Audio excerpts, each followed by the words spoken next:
Well, welcome, people of prayer, to another opportunity to draw closer to God in a time of contemplation inspired by art and scripture. Today, we'll step into a moment of prayerful reflection inspired by Artemisia Gentileschi's Adoration of the Magi.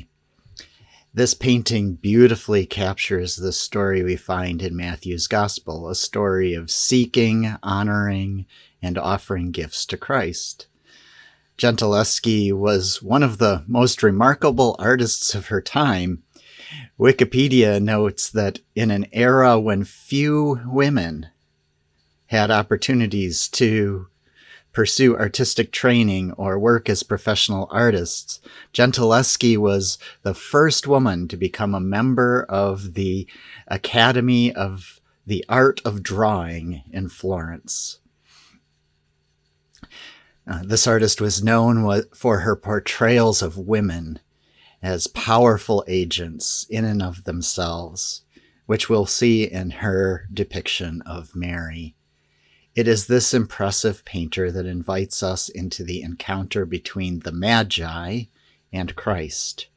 Her depiction asks us not only to see the scene with our eyes, but to experience it as a participant. As we begin, let us approach this time not simply to admire a work of art, but to open our hearts to God's voice. Let us ask, what might this painting and scripture reveal to us about God's presence in our lives?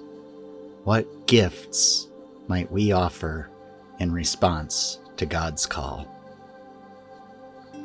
Listen as we begin with the scripture from Matthew 2, verse 1, and then skipping to verses 10 through 12. After Jesus was born in Bethlehem, in the territory of Judea, during the rule of King Herod, Magi came from the east to Jerusalem. When they saw the star, they were filled with joy. They entered the house and saw the child with Mary, his mother. Falling to their knees, they honored him. Then they opened their treasure chests and presented him with gifts of gold, frankincense, and myrrh. Because they were warned in a dream not to return to Herod, they went back to their own country by another route.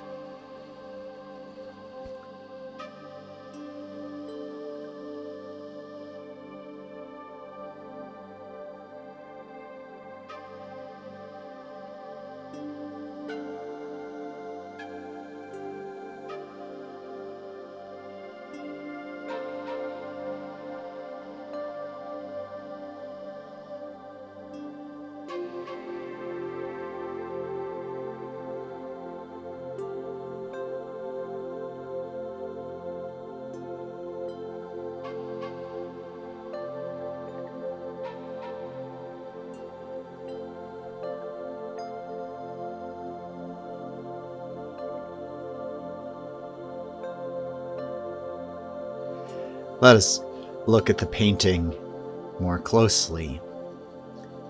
The artist is particularly known for her use of light and color, and these are quite notable even through our first glance. As we look, remember, we are not looking simply to understand the painting or even to appreciate its beauty, but we are looking to see what God might have for us today.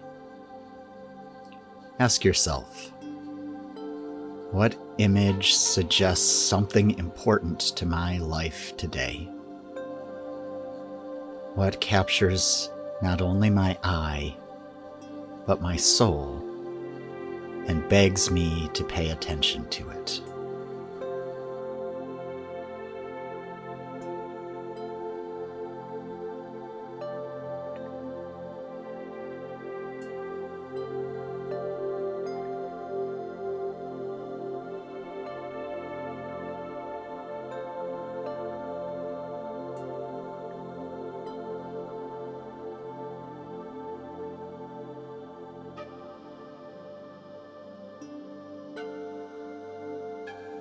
Let us take a closer look at some of the elements of Artemisia's painting. We begin our examination with the Magi themselves. The bottom Magi is the most humble of the guests. He kneels before Jesus, looking up. On the ground before him is his gift in a blue container. This may be a censer of incense. The incense is symbolic of prayer itself. The gold object beside it may be the Magi's crown removed out of reverence. His expression is one of wonder or awe as he holds out his hand, and Jesus' feet rest upon his hand. Perhaps he is even shocked to be allowed to touch the child before him. The next Magi bows, hand to his chest in a gesture of respect and humility. He still wears his crown, thus marking him as a king, following the long tradition that Magi were kings. His left hand may be moving into the folds of his robe to draw out a gift, but none is visible yet. This could symbolize all gifts that people of all ages and nations and races have brought, unseen, but brought to Christ. The third Magi is behind the first two. He holds an ornate jar, likely filled with myrrh. It is an oil of healing and a balm used to anoint even the dead. This Magi's attention appears to be drawn to a fourth Magi, almost invisible in the darkness behind him, who leans in as though whispering in his ear. The fourth Magi appears to wear a turban and has a darker complexion than the others. Yet he is a Magi. He is shown holding a golden goblet. Is this the cup of Christ used at his Last Supper?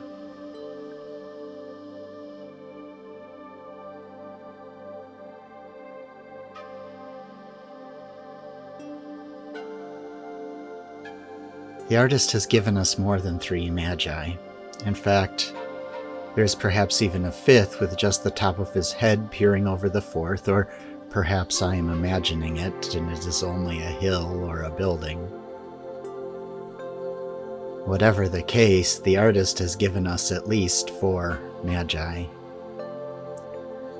The Bible never tells us there were only 3, only that they brought 3 types of gifts. What might the artist be trying to tell us by increasing the size of the group and having one Magi present an unshown and unknown gift?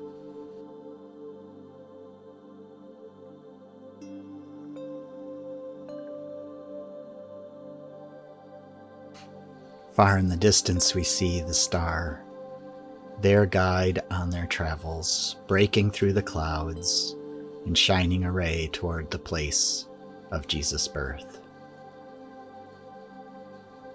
These are the Magi, the guests. Look them over.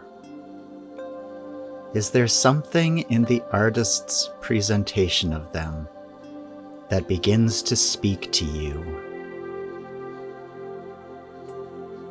Or are you beginning to hear God leading you or guiding you in some element of your life through what you see?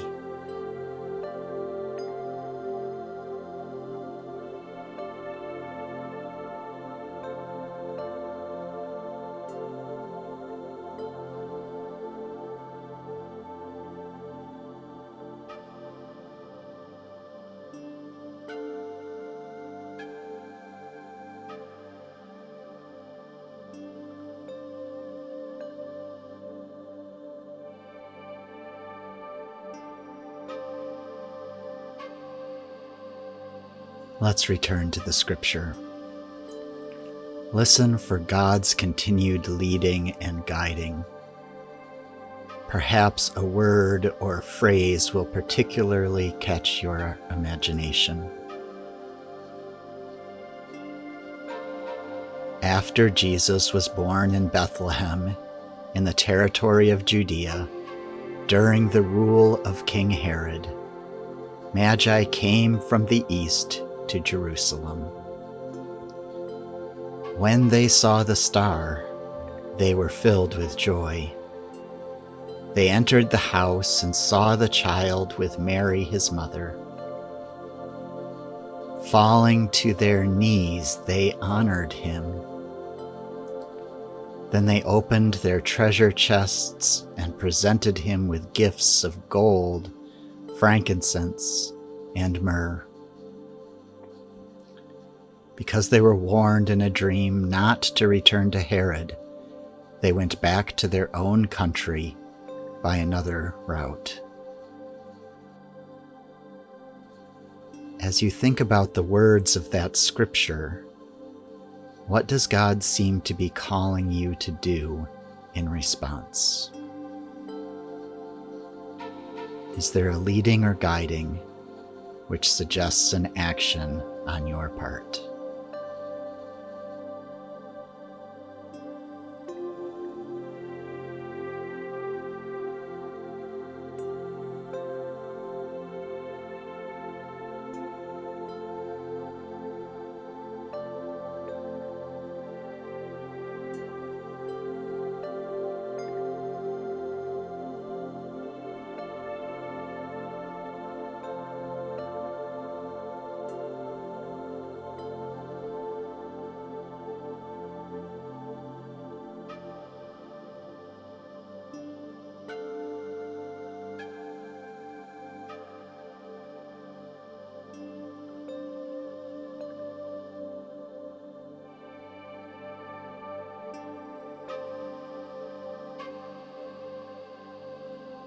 Hold on to those thoughts about your response or action as we look again at the painting.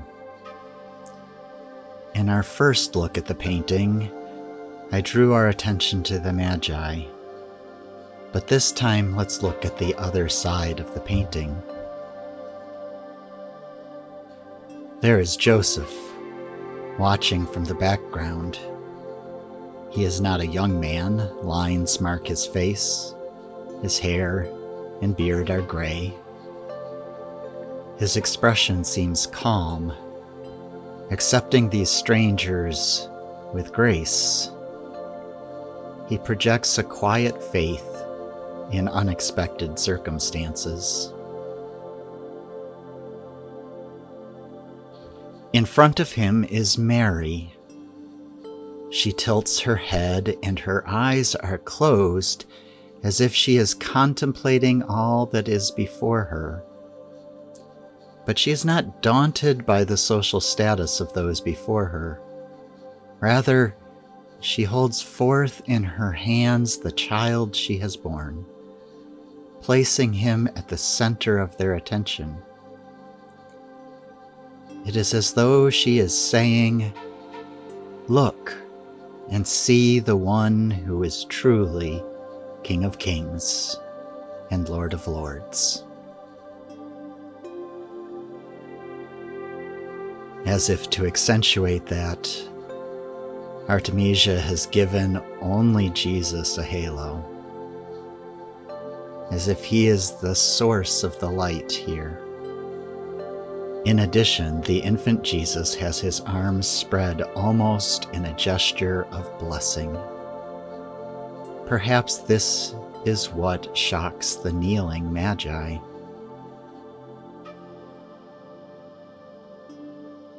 Return to your thoughts about what God is calling you to do. Keep looking at the painting, considering the scripture. Spend time not only reflecting on this direction, this guidance from God, but also imagine that Christ is blessing the actions that God is leading you to undertake.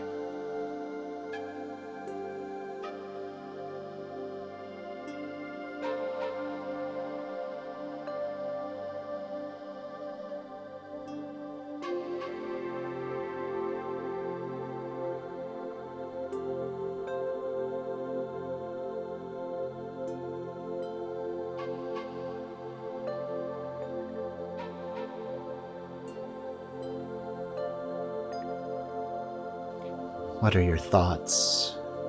What are your feelings as you respond to God's calling?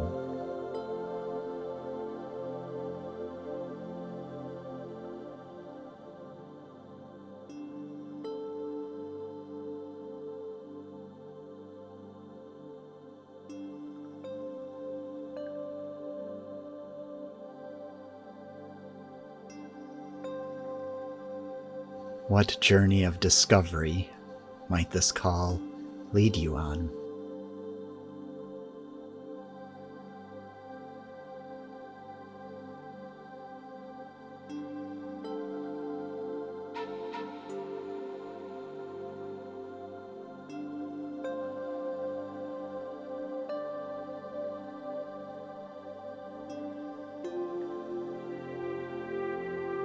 What gifts do you bring to the path on which God is leading you?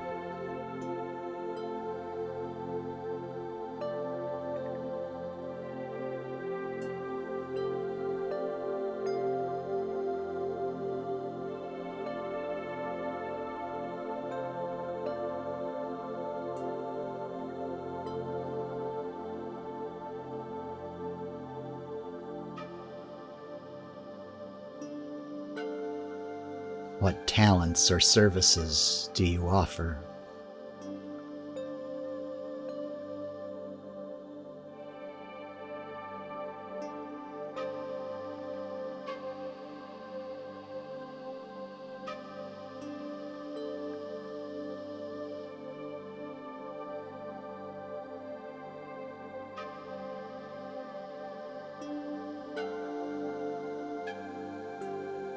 What blessing is Christ giving you?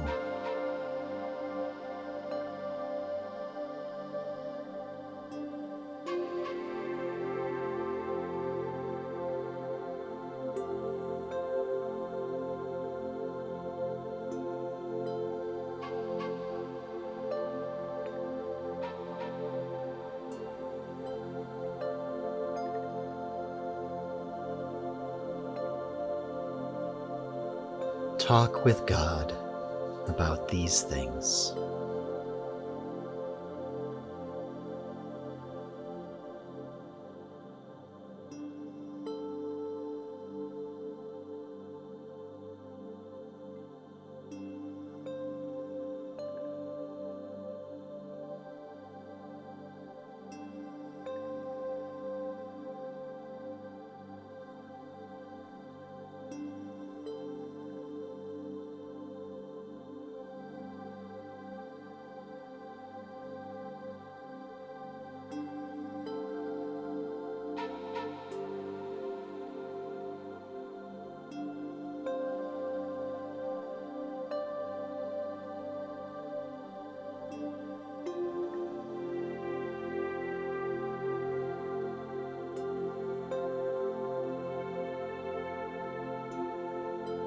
As we finish up our prayer time, we should be like Mary and continue to hold all these things in our hearts.